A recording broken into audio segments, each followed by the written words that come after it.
ओम शांति। आज है 27 अक्टूबर 2020 की साकार मुरली। बाबा ने कहा, आधा कल्प तुम पतित बने, अब पावन बनने के लिए पुरुषार्थ करो। तुम बच्चों के खुशी में रोमांच खड़े हो जाने चाहिए कि हमको भगवान ही पढ़ाते हैं, वह तो जरूर भगवान भगवती ही बनाएंगे। बाप तुम बच्चों को पढ़ाकर सिखलाकर गुलगुल बनाकर घर ले जाएंगे। पहले हमें आप समान पवित्र बनाते हैं, ज्ञान सागर भी बनाते हैं और फिर अपने से भी जास्ती विश्व का मालिक बना देते हैं। बाप द्वारा शिव शक्तियों को जो ज्ञान बाण मिलते हैं, यह तुमको इस दुनिया से उस दुनिया में ले जाते हैं। तो बाबा ने कहा, अभी ऐसा कार्य करके दिखाओ जो मनुष्यों के मुख से वाह वाह निकले। दिल में चाहना होनी चाहिए कि मनुष्यों को देवता कैसे बनाएं। बच्चों को सर्विस के लिए ख्यालात चलने चाहिए। तुम्हारे ऊपर बहुत रिस्पॉन्सिबिलिटी है। अहिल्याएं, कुब्जाएं, भिलनियां, गणिकाएं, इन सब का उद्धार करना है। और लास्ट में बाबा ने कहा, मैं तुमको डबल सिरताज बनाता हूँ। तुम्हें पढ़कर पढ़ाने की कोशिश करनी चाहिए। जितना जास्ती पढ़ेंगे उतना उच्च पद पाएंगे। तुम्हें याद की यात्रा में भी रहना है और सृष्टि चक्र को भी बुद्धि में फिराते रहना है। अब सुनते हैं महावाक्यों को विस्तार से। मुरली का सार। मीठे बच्चे, भिन्न भिन्न युक्तियां सामने रख याद की यात्रा पर रहो। इस पुरानी दुनिया को भूल अपने स्वीट होम और नई दुनिया को याद करो। प्रश्न, कौन सी एक्ट अथवा पुरुषार्थ अभी ही चलता है, सारे कल्प में नहीं? उत्तर, याद की यात्रा में रहे आत्मा को पावन बनाने का पुरुषार्थ, सारी दुनिया को पतित से पावन बनाने की एक्ट सारे कल्प में सिर्फ इसी संगम समय पर चलती है। यह एक्ट हर कल्प रिपीट होती है। तुम बच्चे इस अनादि अविनाशी ड्रामा के वंडरफुल राज को समझते हो। ओम शांति। रूहानी बाप बैठ रूहानी बच्चों को समझाते हैं। इसीलिए रूहानी बच्चों को देही अभिमानी या रूहानी अवस्था में निश्चय बुद्धि होकर बैठना व सुनना है। बाप ने समझाया है, आत्मा ही सुनती है इन ऑर्गन्स के द्वारा। यह पक्का याद करते रहो। सदगति और दुर्गति का यह चक्र तो हरेक की बुद्धि में रहना ही चाहिए, जिसमें ज्ञान और भक्ति सब आ जाती है। चलते फिरते बुद्धि में यह रहे, ज्ञान और भक्ति, सुख और दुख, दिन और रात का खेल कैसे चलता है। हम 84 का पार्ट बजाते हैं।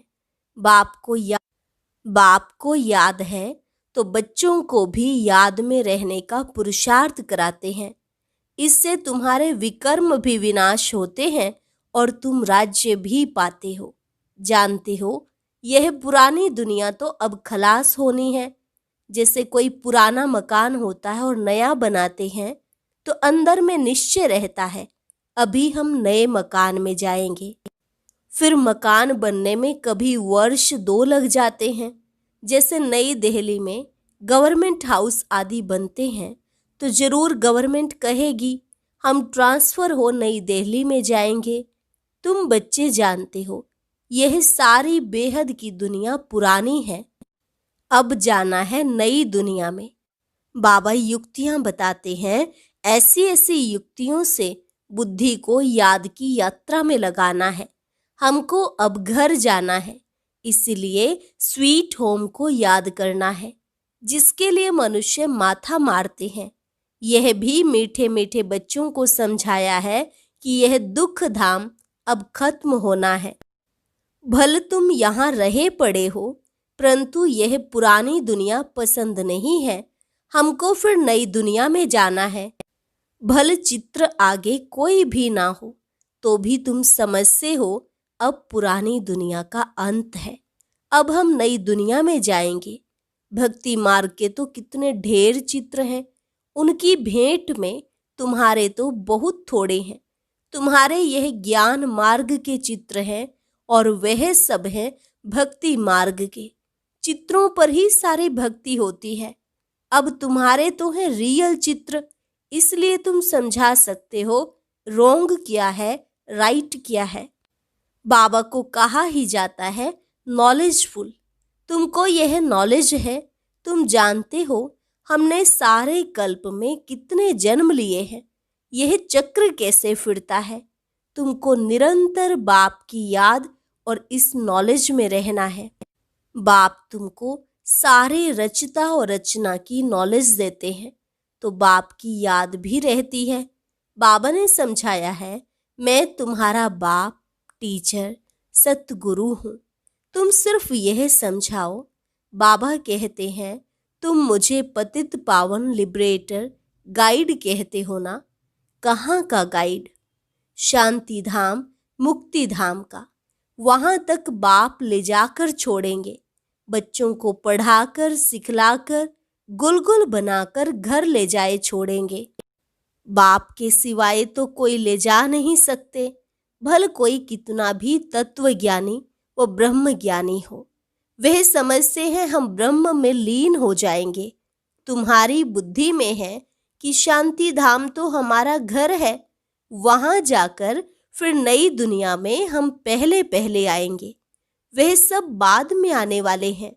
तुम जानते हो कैसे सब धर्म नंबरवार आते हैं। सतयुग त्रेता में किसका राज्य है? उन्हों का धर्म शास्त्र क्या है? सूर्यवंशी चंद्रवंशी का तो एक ही शास्त्र है, परंतु वह गीता कोई रियल नहीं है, क्योंकि तुमको जो ज्ञान मिलता है वह तो यहाँ ही खत्म हो जाता है, वहाँ कोई शास्त्र नहीं। द्वापर से जो धर्म आते हैं उन्हों के शास्त्र कायम है, चले आ रहे हैं। अब फिर एक धर्म की स्थापना होती है तो बाकी सब विनाश हो जाने हैं। कहते रहते हैं एक राज्य, एक धर्म, एक भाषा, एक मत हो। वह तो एक द्वारा ही स्थापन हो सकता है। तुम बच्चों की बुद्धि में सतयुग से लेकर कलयुग अंत तक सारा ज्ञान है। बाप कहते हैं अब पावन बनने के लिए पुरुषार्थ करो। आधा कल्प लगा है तुमको पतित बनने में, वास्तव में सारा कल्प ही कहें। यह याद की यात्रा तो तुम अभी ही सीखते हो, वहां यह है नहीं। देवताएं पतित से पावन होने का पुरुषार्थ नहीं करते, वह पहले राजयोग सीख अर्थात पूर्व जन्म में राजयोग सीख यहाँ से पावन हो जाते हैं। उसको कहा जाता है सुख धाम। तुम जानते हो सारे कल्प में सिर्फ अब ही हम याद की यात्रा का पुरुषार्थ करते हैं। फिर यही पुरुषार्थ अथवा जो एक्ट चलती है पतित दुनिया को पावन बनाने लिए, फिर कल्प बाद रिपीट होगी। चक्र तो जरूर लगाएंगे ना। तुम्हारी बुद्धि में यह सब बातें हैं कि यह नाटक है। सभी आत्माएं पार्टधारी हैं जिनमें अविनाशी पार्ट भरा हुआ है। जैसे वह ड्रामा चलता रहता है, परंतु वह फिल्म घिसकर पुरानी हो जाती है। यह है अविनाशी, यह भी वंडर है। कितनी छोटी आत्मा में सारा पार्ट भरा हुआ है। बाप तुम्हें कितनी गुह्य गुह्य महीन बातें समझाते हैं। अभी कोई भी सुनते हैं तो कहते हैं यह तो बड़ी वंडरफुल बातें समझाते हो। आत्मा क्या है वह अभी समझा है। शरीर को तो सब समझते हैं। डॉक्टर लोग तो मनुष्य के हार्ट को भी निकालकर बाहर रखते फिर डाल देते हैं, परंतु आत्मा का किसको पता नहीं है। आत्मा पतित से पावन कैसे बनती है यह भी कोई नहीं जानते। पतित आत्मा, पावन आत्मा, महान आत्मा कहते हैं ना। सब पुकारते भी हैं कि हे पतित पावन, आकर मुझे पावन बनाओ, परंतु आत्मा कैसे पावन बनेगी? उसके लिए चाहिए अविनाशी सर्जन। आत्मा पुकारती उसको है जो पुनर्जन्म रहित है। आत्मा को पवित्र बनाने की दवाई उनके पास ही है। तो तुम बच्चों के खुशी में रोमांच खड़े हो जाने चाहिए। भगवान पढ़ाते हैं, जरूर तुमको भगवान भगवती बनाएंगे। भक्ति मार्ग में इन लक्ष्मी नारायण को भगवान भगवती ही कहते हैं। तो यथा राजा रानी तथा प्रजा होगी ना, आप समान पवित्र भी बनाते हैं, ज्ञान सागर भी बनाते हैं, फिर अपने से भी जास्ती विश्व का मालिक बनाते हैं। पवित्र अपवित्र का कंप्लीट पार्ट तुमको बजाना होता है। तुम जानते हो बाबा आया हुआ है फिर से आदि सनातन देवी देवता धर्म स्थापन करने, जिसके लिए ही कहते हैं यह धर्म प्राय लोप हो गया है। उनकी बड़ के झाड़ से ही भेंट की गई है। शाखाएं ढेर निकलती हैं, थुर है नहीं। यह भी कितने धर्मों की शाखाएं निकली हैं। फाउंडेशन देवता धर्म है नहीं, प्राय लोप है। बाप कहते हैं वह धर्म है, परंतु धर्म का नाम फिरा दिया है। पवित्र ना होने के कारण अपने को देवता कह ना सके। ना हो तब तो बाप आकर रचना रचे ना।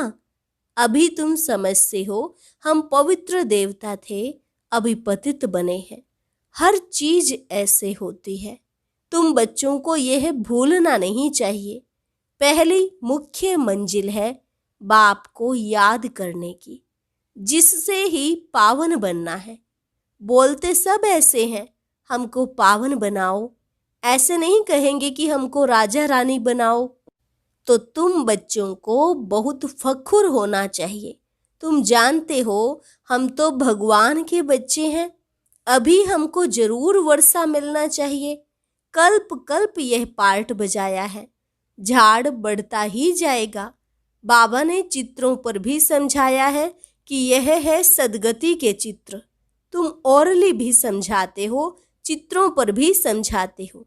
तुम्हारे इन चित्रों में सृष्टि के आदि मध्य अंत का राज आ जाता है।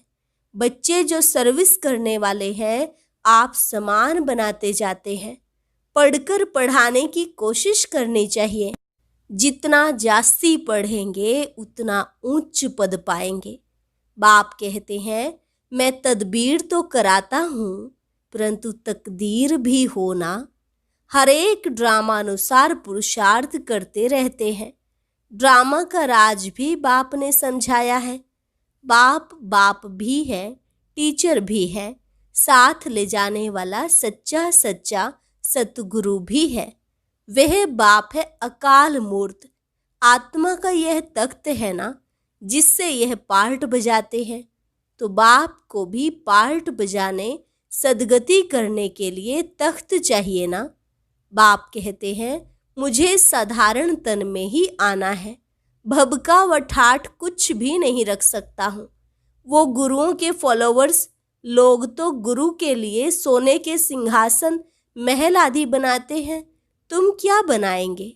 तुम बच्चे भी हो, स्टूडेंट भी हो, तो तुम उनके लिए क्या करेंगे, कहाँ बनाएंगे? यह है तो साधारण ना। बच्चों को यह भी समझाते रहते हैं वेश्याओं की सर्विस करो, गरीबों का भी उद्धार करना है। बच्चे कोशिश भी करते हैं, बनारस में भी गए हैं। उन्हों को तुमने उठाया तो कहेंगे वाह, बीके की तो कमाल है। वेश्याओं को भी यह ज्ञान देती है, उनको भी समझाना है अभी तुम यह धंधा छोड़ शिवालय की मालिक बनो। यह नॉलेज सीख कर फिर सिखलाओ। वह भी फिर औरों को सिखला सकती है।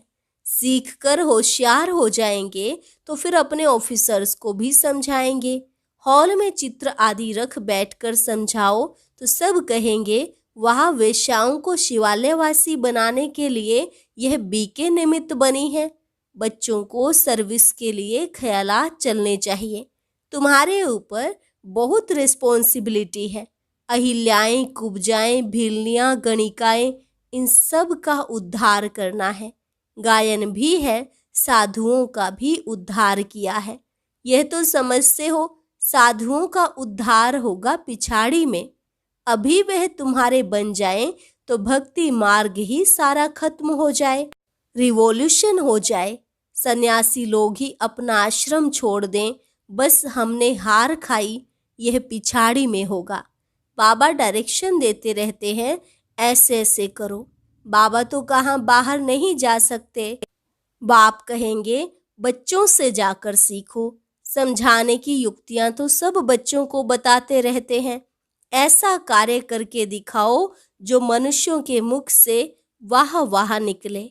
गायन भी है, शक्तियों में ज्ञान बाण भगवान ने भरे थे। यह है ज्ञान बाण। तुम जानते हो यह बाण तुमको इस दुनिया से उस दुनिया में ले जाते हैं। तो तुम बच्चों को बहुत विशाल बुद्धि बनना है। एक जगह भी तुम्हारा नाम हुआ, गवर्नमेंट को मालूम पड़ा, तो फिर बहुत प्रभाव निकलेगा। एक जगह से ही कोई अच्छे 5-7 ऑफिसर्स निकले तो वे अखबारों में डालने लग पड़ेंगे। कहेंगे यह बीके वेश्याओं से भी वह धंधा छुड़ाए शिवालय का मालिक बनाती हैं। बहुत वाह वाह निकलेगी। धन आदि वह ले आएंगे। तुम धन क्या करेंगे?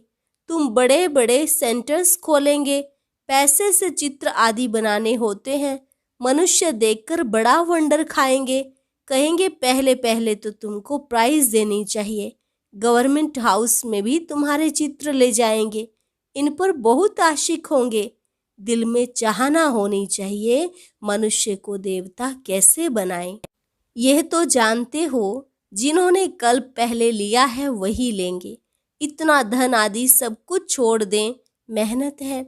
बाबा ने बताया हमारा अपना घर घाट मित्र संबंधी आदि कुछ भी नहीं। हमको क्या याद पड़ेगा सिवाय बाप के, और तुम बच्चों के कुछ नहीं है। सब कुछ एक्सचेंज कर दिया। बाकी बुद्धि कहाँ जाएगी? बाबा को रथ दिया है, जैसे तुम वैसे हम पढ़ रहे हैं। सिर्फ रथ बाबा को लोन पर दिया है। ये ब्रह्मा बाबा ने अपना अनुभव शेयर किया।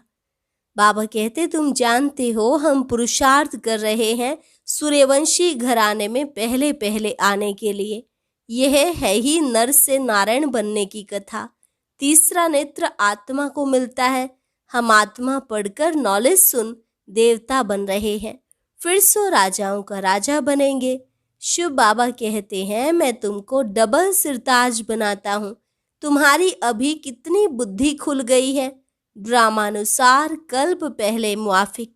अब याद की यात्रा में भी रहना है। सृष्टि चक्र को भी याद करना है। पुरानी दुनिया को बुद्धि से भूलना है। अच्छा, मीठे मीठे सिकिलधे बच्चों प्रति मात पिता बाप दादा का याद प्यार और गुड मॉर्निंग। रूहानी बाप की रूहानी बच्चों को नमस्ते। रूहानी बच्चों की रूहानी बाप दादा को नमस्ते नमस्ते, गुड मॉर्निंग। धारणा के लिए मुख्य सार। पहली पॉइंट, बुद्धि में रहे अब हमारे लिए नई दुनिया स्थापन हो रही है। यह दुख की पुरानी दुनिया खत्म हुई की हुई। यह दुनिया बिल्कुल पसंद नहीं आनी चाहिए। जैसे बाबा ने अपना सब कुछ एक्सचेंज कर दिया तो बुद्धि कहाँ जाती नहीं। ऐसे फॉलो फादर करना है। दिल में बस यही चाहना रहे कि हम मनुष्य को देवता बनाने की सेवा करें। इस वैशाल्य को शिवालय बनाएं। वरदान, मुरली के साज द्वारा माया को सरेंडर कराने वाले मास्टर मुरलीधर भव। मुरली के साज द्वारा माया को सरेंडर कराने वाले मास्टर मुरलीधर भव। मुरलियां तो बहुत सुनी हैं। अब ऐसे मुरलीधर बनो जो माया मुरली के आगे न्योछावर सरेंडर हो जाए। मुरली के राज का साज अगर सदैव बजाते रहो तो माया सदा के लिए सरेंडर हो जाएगी। माया का मुख्य स्वरूप कारण के रूप में आता है। जब मुरली द्वारा कारण का निवारण मिल जाएगा तो माया सदा के लिए समाप्त हो जाएगी। कारण खत्म अर्थात माया खत्म। स्लोगन, अनुभवी स्वरूप बनो तो चेहरे से खुश नसीबी की झलक दिखाई देगी। और एक बहुत जरूरी बात, आप सभी भाई बहनों को यह तो ज्ञात होगा ही कि पिछले कुछ दिनों से अव्यक्त मुरली का रिवाइज कोर्स चल रहा है। इसलिए रोजाना हमें साकार और अव्यक्त दोनों मुरली जरूर सुननी चाहिए, ताकि समय रहते हमारा पढ़ाई का कोर्स पूरा हो जाए। तो आइए सुनते हैं आज की अव्यक्त मुरली। ओम शांति। आज की अव्यक्त मुरली जरूर सुने। उसके लिए ऊपर दिए गए बॉक्स को टच करें।